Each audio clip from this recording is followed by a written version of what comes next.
तुम्हारे पास है तो देना चाहिए, नहीं तो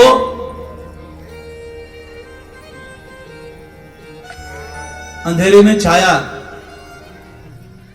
और बुढ़ापे में माया फिर नहीं मिलेगी, याद रखना। हाँ, इसलिए महात्मा बोले, संत बोले, ऐसे करके जो करता है, जो दरिद्रे असंतुष्टम, दरिद्री वही है जो असंतोषी है। अब सुदामा जी बड़े भयंकर गरीब, लेकिन वो भगवान का भजन करने वाले, 5 घरों से भिक्षा लेते थे, उस भिक्षा से जो प्राप्ति होती थी उसी से अपना प्रतिपालन करते थे। एक दिन सुदामा जी की पत्नी सुशीला कहती है, देखो जी, मैंने सुना है कि आपके कृष्ण बड़े मित्र हैं। बोला हाँ, मित्र तो है, तो आपके मित्र जो है द्वारिका के राजा हैं, आप क्यों अपने मित्र के पास नहीं जाते हैं? बोला तूने तो आज मेरी मन की बात कर ली, लेकिन मैं जाऊं कैसे? वो इतना बड़ा राजा और मैं ब्राह्मण, कैसे जाऊंगा? सुनिए, आपको मालूम है, लेकिन अगर जाऊंगा, आप जाओ, कुछ अपनी पुकार करो। बोला फिर तो मैं पक्का ही नहीं जाऊंगा। अगर जाऊंगा तो कुछ मांगूंगा नहीं, तो मैं जाऊंगा, लेकिन अगर तू बोलती है कि कुछ मांग करके ला, तो मैं नहीं जाऊंगा। अब पत्नी समझदार, अब जिसकी पत्नी अगर समझदार हो, घर की गृहिणी अगर समझदार हो, तो बहुत कुछ कर सकती है। हमने कल भी बताया था, बुद्धि का धनी होना चाहिए, क्योंकि आत्मा तुम गिरजामती सहचरा, आत्मा तुम गिरजामती, ये मति जो गिरजा है ना, ये बुद्धि जो है, ये गिरजा है। और कहा ठीक है, आप चले जाओ, मिल करके ही आ जाओ। और उसने 4-5 जगह से चावल इकट्ठे करे। अब एक जगह के चावल दूंगी तो भगवान को समझ में नहीं आएगी, इसलिए 4 जगह के चावल होंगे, कोई छोटे होंगे, कोई बड़े होंगे, कोई कनकी होगी, कोई भगवान समझ जाएंगे लाल पीले चावल इकट्ठे हैं। और एक कपड़ा लिया और 5 जगह से उसको 5 कपड़े से सिल लिया, तो वो समझ जाएंगे कि इस कपड़े की दशा ये है, चावलों की ये दशा है। तो सुदामा जी को बोलना कुछ नहीं पड़ेगा। तो बोला जा रहे हो तो मित्र के पास खाली हाथ नहीं जाना चाहिए। एक पोटली में चावल भर दिए और चले गए। अब सुदामा जी चल दिए। सुदामा जी कैसे, इतने हड्डे काठे की सारी हड्डियां गिन लो तो दिखने लग जाए। धोती 20 जगह से फटी हुई है, चप्पल कई जगह से टूटी हुई है। एक लाठी लेकर के सुदामा जी चलते हैं द्वारिका की तरफ। यजित्वा चतुरोर मुष्टिन विप्रान पृथक तांडुलम, वो 4 मुट्ठी तांडुल लेकर के चलते हैं और घनश्याम को ढूंढते ढूंढते भजन करते करते निकल जाते हैं।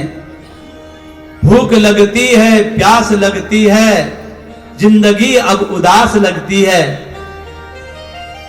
भूख लगती है, प्यास लगती है, जिंदगी अब उदास लगती है। कैसे आऊं मैं द्वारिका तेरी, आस भी अब निराश लगती है। कैसे आऊं, मन भावन एक मुश्किल पड़ी है। एक विशाल नदी आती है, पार जाऊं तो कैसे? एक नाव केवट भैया आए, बोला पार जाना है। बोला जाना तो है, और हमारे पास मुद्रा तो है नहीं, बिना मुद्रा के तो जाएंगे कैसे? तो बोला मुद्रा नहीं तो बैठ जाओ। कहां जाना है? द्वारिका जाना है। बोला किसके यहां जाना है? सोचा होगा ऐसे ब्राह्मण, ऐसे बेचारा भिक्षुक आया होगा, किसी के घर ऐसे ही जा रहा होगा। अरे बोला मेरा मित्र है कृष्ण, उसके घर जाना है। केवट को हंसी आ गई। बोला तेरा मित्र कृष्ण? मजाक कर रहे हो क्या? तुम्हारा मित्र कृष्ण कैसे हो सकता है? इसलिए तुम्हारा मित्र कृष्ण नहीं हो सकता। भगवान कहते रहे मेरा मित्र जो कृष्ण है ना, वो कपड़ों को नहीं देखता है, वो अमीरी और गरीबी को नहीं देखता है, वो तो भाव को देखता है, वो तो मित्रता को देखता है। वो है मेरा कन्हैया। तो जैसे नदी पार करके चलते हैं, रास्ता लंबा है, केवट ने पार करवाया।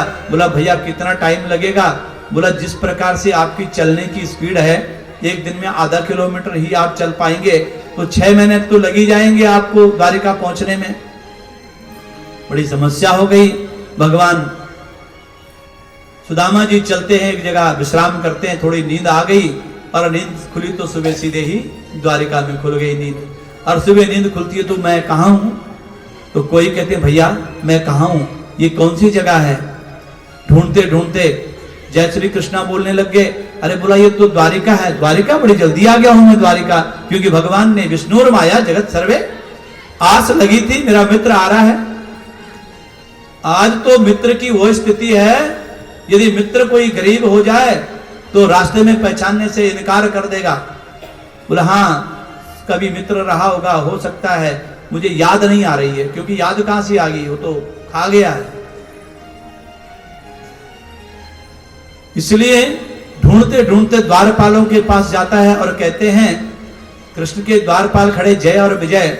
सुदामा ने कहा भैया जय श्री कृष्णा। बोला जय श्री कृष्णा। आपको भी बोलना पड़ेगा जय श्री कृष्णा। आवाज नहीं आई, अभी भी नहीं आई, अभी भी नहीं आई, अब आई।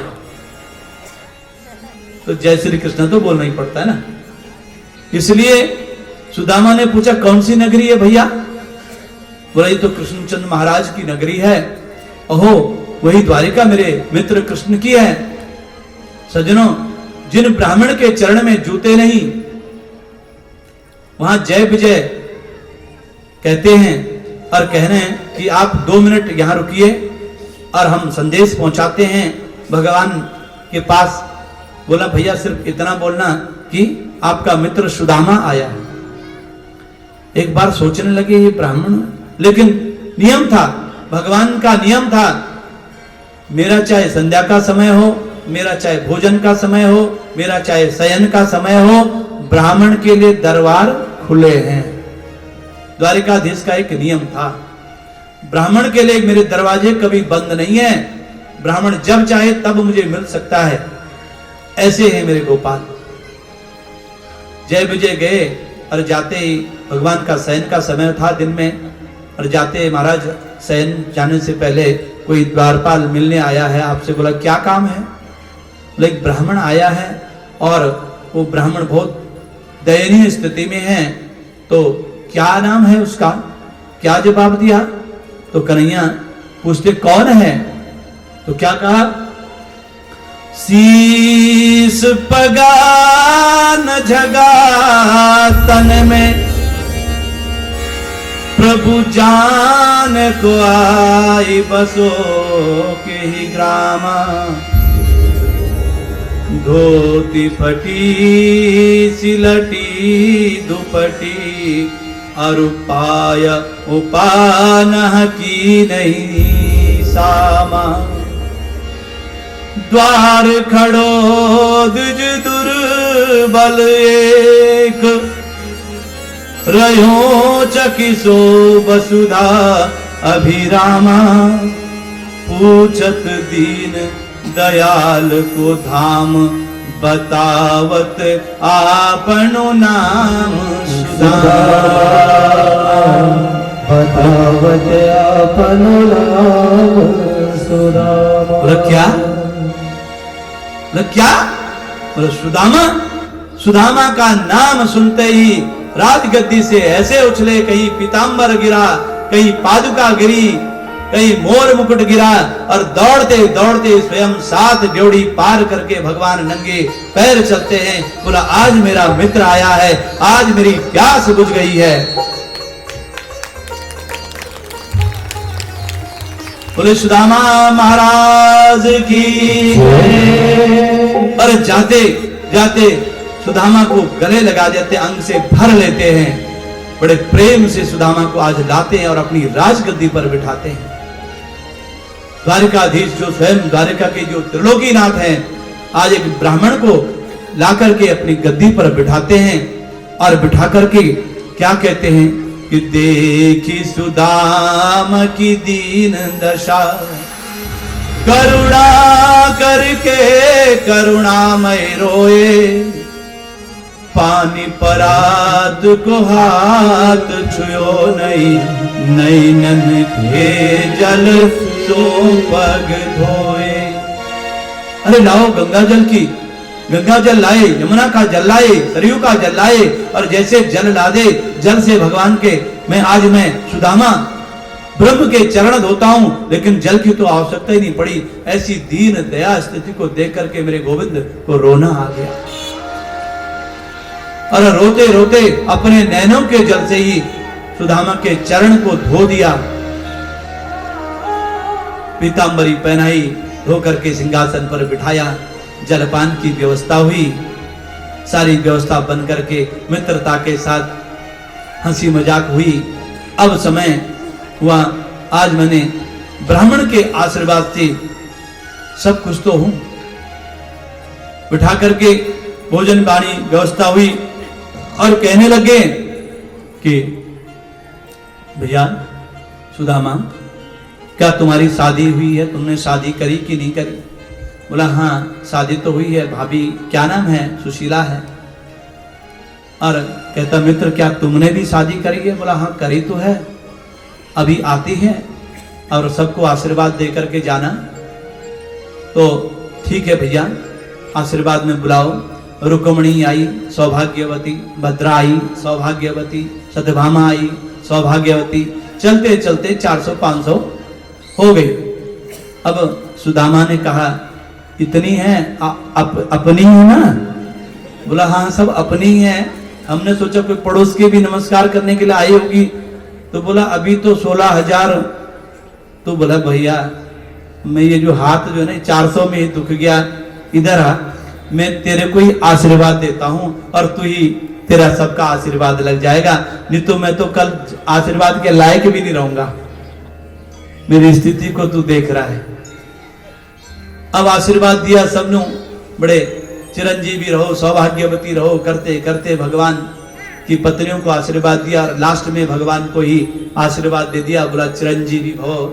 अब घर का पति मालिक अगर ठीक ठाक रहेगा तो पीछे की पार्टी तो सब ठीक रहेगी। अब कहने लगे याद है तेरे को जब गुरुकुल में हम रहते थे? अच्छा एक बात बता, भाभी ने मेरे लिए कुछ लाया है कि नहीं? बोला नहीं नहीं कुछ नहीं है। सुदामा ने सोचा ये पोटली अगर मैं दिखाऊं कुछ लाया है तो इतने बड़े बड़े राजघराने की रानी क्या बोलेगी। अब वो कांच में दबा करके तो बैठा था। अरे बोला कान्हा बाद में देख लेंगे, अभी हम कुछ और मजाक कर लेते हैं। याद है तो कितना उद्यमी था। और गुरुजी बोलते थे कि देखो सुदामा इतना पढ़ने वाला है और तू पढ़ता नहीं था। और बात को पलट गया, बोला हाँ मुझे पता है कि मैं पढ़ाई नहीं करता था, तू ज्यादा पढ़ता था, लेकिन ये तो बता कुछ दिया कि नहीं दिया। अरे लाला बाद में बात करेंगे। सोचा बाद में रात को मित्रता में थोड़ा सा मैं मुलाकात चुपचाप से कर दूंगा। अब सबके सामने पोटली खोलूंगा तो इतनी बड़ी बड़ी रानियां सब ऊंचे ऊंचे घराने से क्या बोलेगी कि इसका सखा इसका मित्र है। अब भगवान माने नहीं। अरे भगवान ने बोला नहीं मुझे बता। भगवान ने दरिद्र सुदामा को दरिद्रता का जो वो लगा वो कैसे लगा आपको पता होगा कि कोई भिक्षुक एक माता थी, वो कहीं से चना लेकर के आई और वो चना संदीपनी आश्रम में चोर चुरा करके ले गए और वहां छोड़ दिया। वो जो चना था वो किसी दरिद्री का। अब दरिद्र चोर जब ले गए तो बुढ़िया का एक श्राप था कि जो मेरे चने खाएगा वो दरिद्री रहेगा। सांदीपनी मुनि के आश्रम में माता ने देखा सुबह कृष्ण जा रहे हैं लकड़ी लेने, सुदामा बोला बेटा ये चने ले जाओ और आपस में बांट करके खा लेना। अब सुदामा तो ब्रह्मज्ञानी थे, सुदामा तो समझ गए थे कि ये चने दरिद्री हैं। यदि मैंने खा लिया तो कोई बात नहीं, लेकिन यदि त्रिलोकीनाथ ने खा लिया तो दरिद्र तो पूरा भूमंडल दरिद्री हो जाएगा। और बारिश हो रही थी तो कृष्ण कह रहे थे कि दे दे मुझे, क्या है जो गुरु माँ ने दिया है बांट के खाने के लिए बोला है ना। तो खा रहा था, खटखट खटखट दांत चबा रहे थे। बोला क्या कर रहा है, दांत खटखट क्यों कर रहे, खा रहा है क्या? बोला नहीं नहीं ठंड से खटखट खटखट कर रहे हैं, ठंड लग रही है ना। तो चने खा रहा था। भगवान ने सोचा एक बार ये मुझे चने दे तो मैं इसको कुछ दूं। ब्रह्म था, ब्रह्म समझ गया। फिर भगवान ने कहा सुदामा एक बात बता यार, मैं तेरी शादी कराऊंगा और शादी में मैं बहुत सारा दहेज मैं दूंगा। भगवान समझ गए, सुदामा भी समझ गए ब्रह्म है। बोला शादी तो करूंगा लेकिन दहेज नहीं लूंगा। बोलो मंजूर है। भगवान कई बार बोलते हैं कि मैं सुदामा को तारण कैसे करूं। आज समय आया, इतने वर्षों के बाद आकर के आखिर में भगवान ने उसकी पोटली छीन ली और छीन करके बोला क्या दिया भाभी ने बता। अरे भाभी ने दिया तो पोटली खोला, भगवान ने देखे 5 घरों के चावल के दाने, 5 रंग के। एक कपड़ा देखा बाहर से 5 ब्लान से फटा हुआ, 5 प्रकार की पोटली। समझ गए द्वारिकाधीश उसको क्या समझाना है। एक लिया अनेन और दूसरा लिया अनेन। एक लोक का राजा दे दिया, दूसरे लोक का भी राजा बना दिया। अब तीसरा जैसे बनने वाली थी तो रुक्मणी कहती रुकिए, चावल से कहीं पेट खराब ना हो जाए, इशारा कर रही है। तीसरा भी दे देगा तो अपने आप कहां रहेगा, नौकरी करेगा क्या सुदामा की। 2 राज तो दे दिए, तीसरे में कहां जाएगा। भगवान ने क्या कहती है, अरे सुन। विप्र प्रसादो धरणी धरो हम, विप्र प्रसाद कमलावरो हम, विप्र प्रसाद अजिताजितो हम, विप्र प्रसादम मम राम नामम। देवी आज मैं जो हूं ना, ये सब ब्राह्मण के प्रसाद से तो हूं, ब्राह्मणों के आशीर्वाद से तो हूं। नहीं तो आज जो मैं धरती को धारण करने वाला हूं, ये सब विप्र प्रसाद से, ब्राह्मण के ही आशीर्वाद से है। और जो मैंने कमला लक्ष्मी का जो वर्ण किया है, आज जो तुम आई है, यदि ब्राह्मण लग्न पत्रिका लेकर के या तुम्हारा पत्र लेकर के नहीं आता तो क्या मैं तुम्हें वर्ण करता। विप्र प्रसादम अजिताजितो हम, जिसे मुझे कोई जीत नहीं सकता है। ब्राह्मण मेरे लिए यज्ञ करते हैं, मैं ब्राह्मणों की सेवा करता हूं और ब्राह्मण के प्रताप से और प्रसाद से मैं जगत का जितेंद्रिय। विप्र प्रसादम मम राम नामम, और विप्र के ही प्रसाद से तो मेरा नाम राम भजते, नहीं तो भजने वाला कौन है। सबको तो कमाने के चक्कर में लगा है, राम नाम कौन भजेगा। ब्राह्मण जाता है, अरे सेठ जी कुछ कर ले, अरे सेठ जी जन्म दिवन पूज ले, अरे सेठ जी आज सत्यनारायण की कथा करवा ले, अरे सेठ जी राम नाम का भजन कर ले। सेठ जी को तो फुर्सत कहां है। इसलिए मेरा राम नाम का जो प्रचार प्रसारण मंत्री है वो ब्राह्मण ही तो है। इसलिए देवी किमेनेन कृतं पुण्यं मवधूतेन भिक्षुणां श्रियहीनेन लोकस्मि गतिर्हीनान धमेन च। धूप दीप से नैवेद्य सुदामा का स्वागत किया और 56 भोग लगाए।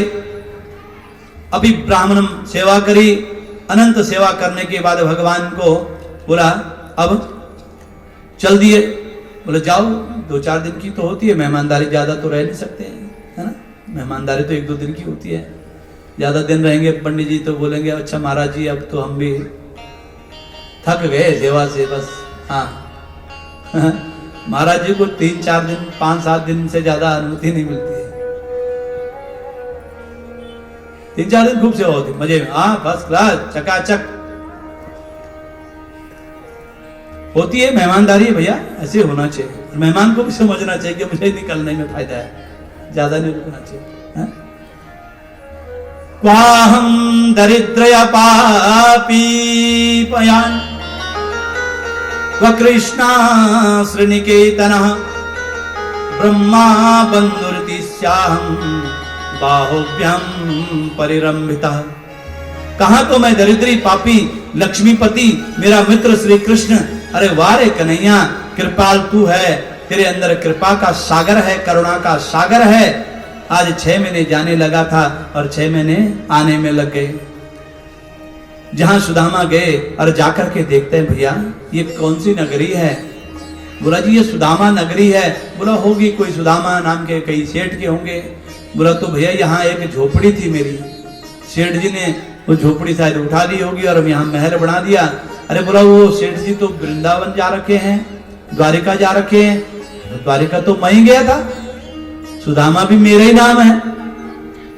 तो बोला होगा कोई और भी हो सकता है। तो बोला सेठ जी ने तो सेठानी घर में होगी। अब सुशीला जी को द्वारपाल गए, बोला जी कोई सुदामा आए हैं और बोल रहे जी सुशीला जैसे आती है भगवान की कृपा से, पहले दुबली पतली थी अब थोड़ा सा ठीक ठाक भी हो गई, मोटी हो गई ना। हाँ, जब पैसा आता है, धन आता है, ऐश्वर्य आता है तो आदमी की वृद्धि भी बढ़ती है, बुद्धि भी बढ़ती है, सब कुछ बढ़ जाता है, तेज भी आ जाता है। अरे देखा तो पहचान नहीं, बोला चलने लगे, बोला यहाँ झोपड़ी थी। अरे बोला कहाँ जा रहे हो, मुझे पहचाना नहीं। बोला कौन?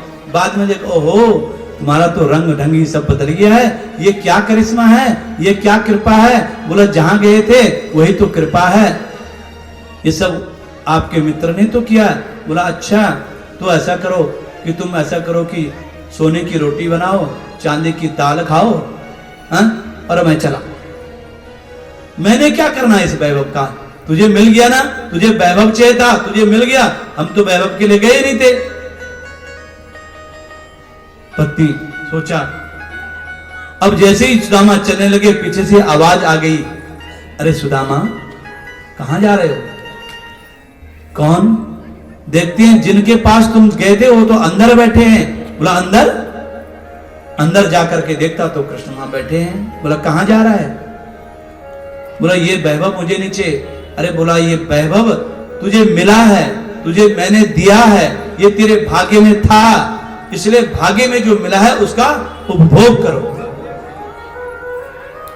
धन की 3 गति बताई गई है।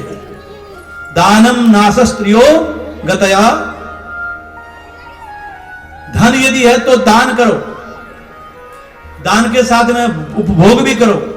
अच्छा पहनो, अच्छा खाओ, अच्छा घूमो, अच्छे तीर्थ यात्राएं करो, अच्छे वस्त्र धारण करो, अच्छा दान करो, अच्छा पुण्य करो, अच्छे संस्कार करो, अच्छे संस्कार दो। यदि धनी धन कमाया और उसको न दान किया न उपभोग किया तो त्रयो नासस् निश्चित, तीसरी जो गति है वो नाश है। घर में ऐसी संतान पैदा हो जाएगी कि पूरे धन का भी विनाश हो जाएगा और अन्याय का कमाया हुआ धन ज्यादा दिन नहीं टिकता है। चाणक्य ने एक नीति लिखी है कि अन्यायो पर्जिता द्रव्या 10 वर्षाणि तिष्ठति, प्राप्ते एकादशे वर्षे समूलम नष्ट। अन्याय का कमाया हुआ धन सिर्फ 10 वर्ष तक टिकता है, और जैसे उसको 11वां वर्ष लगेगा उसके घर में ऐसी संतान कोई पैदा हो जाएगी, उसके घर में कोई ऐसा शत्रु पैदा हो जाएगा कि 3 प्रकार के पुत्र बताए गए हैं शास्त्र में, मित्र पुत्र, शत्रु पुत्र और मित्र पुत्र और पुत्र। मित्र पुत्र वो होता है जो अपनी पिता की संपत्ति को बढ़ाता है। मेरे पिता ने इतना कमाया, मैंने इससे ज्यादा कमाना है। मेरे पिताजी इतने समय व्यापार करते, मैंने उससे ज्यादा करना है, उसे कहते हैं मित्र पुत्र। और एक होता है शत्रु पुत्र, जो पिता का कमाया हुआ है उसको ठिकाने लगाता है। और एक होता है पुत्र, जो न वो ठिकाने वाला है ना वो कमाने वाला है, वो खाने वाला है। तो आज भगवान को वैभव दिया। सुदामा बोले अरे लाला ये वैभव मुझको काय को दियो, क्या करूंगा मैं इसमें? पहले तो बहुत धनवान था, संपन्न था मैं। बोला कैसे? विपदो नैव विपदा संपदो नैव संपदा, विपद स्मरणम विष्णु संपद नारायण स्मृति। विपत्ति को विपत्ति नहीं कहते, संपत्ति को संपत्ति नहीं कहते हैं। गोविंद को भूल जाना सबसे बड़ी विपत्ति, गोविंद को याद करना सबसे बड़ी संपत्ति। क्या है सबसे बड़ी संपत्ति? भगवान का स्मरण। ये वैभव आपको कभी अभिमान नहीं होने देगा। भगवान ने कहा जो हमने तुमको वैभव दिया ना, ये वैभव तुमको कभी अभिमान नहीं होने देगा। धन सत्कर्म का कमाया हुआ जो धन और मेहनत से जो कमाया हुआ धन होगा उसमें कभी अभिमान नहीं होगा। आप तो कृपा करे सागर हैं प्रभु, कल्याण कीजिए, समाज में लोगों की प्रति बढ़े, दान के कार्य में व्यय कीजिए। जो धन तुमको दिया है भगवान ने दिया है, तो भगवान ने क्या बोला है? यदि तुमको हमने धनवान बनाया है और तुमको धन दिया है, इसका सदुपयोग करो, सत्संग कराओ, धर्म के कार्य में लगाओ, किसी गरीब की कन्या की विवाह कराओ, कहीं बावड़ी, कहीं कुआं, कहीं प्याव, कहीं गौशालाएं, ब्राह्मण का पूजन अर्चन दान ये करो, ये वैभव तुम्हें मिला है तो इसीलिए मिला है, इससे करोगे तो 10 गुना और बढ़ेगा। ये तो तालाब का एकत्रित पानी इकट्ठा होकर के खराब होता है कि नहीं होता है। इसलिए अंत में गोविंद अपने धाम को चले गए और द्वारिकाधीश भगवान की जय।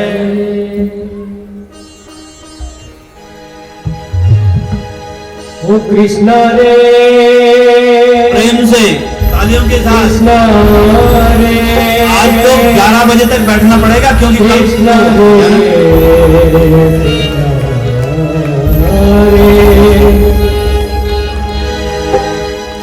कन्हैया में गया कोई कष्ट ना रहा, सारी विपदा टल गई।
धर्मवा के बिहारी लाल की राधे राधे राधे राधे। आइए, इस प्रकार से भगवान ने ब्राह्मण का उद्धार हुआ और अपने मित्र को अपनी बराबरी में, इसे कहते हैं मित्रता। ईश्वर ने यदि दिया है तो हम अपने धर्म से न भटके। भगवान ने धर्म की व्याख्या बताई, नारद ने युधिष्ठिर को धर्म की शिक्षा दी। और धर्म क्या है, हमारा धर्म किसे कहते हैं, हमें ये बात भी समझनी बहुत जरूरी है। धर्म क्या है, धर्म का अर्थ क्या होता है? धर्म का अर्थ किसी मंदिर से नहीं, किसी मस्जिद से नहीं। धर्म का अर्थ है कर्तव्य से। हमारा कर्तव्य क्या है? धर्म का अर्थ है कर्तव्य। यदि हर व्यक्ति अपने धर्म का पालन नहीं करेगा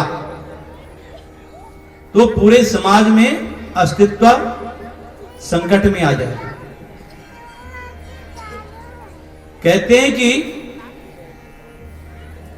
राजनेताओं का धर्म अलग रहना, तो बिना धर्म के कर्तव्य पालन के ही राज्य चलेगा? नहीं चल सकता। बोले जी हम राजनीति वाले हैं, हमने क्या लेना है धर्म से? अर्थात धर्म का पालन सभी को करना पड़ेगा, चाहे राजा हो, चाहे रंक हो, चाहे राजनीति हो, चाहे कोई भी नेता है, अफसर है, पुजारी है, कोई भी हो, और सबका धर्म अपना है। बाप का बेटे के साथ क्या धर्म है? बेटे का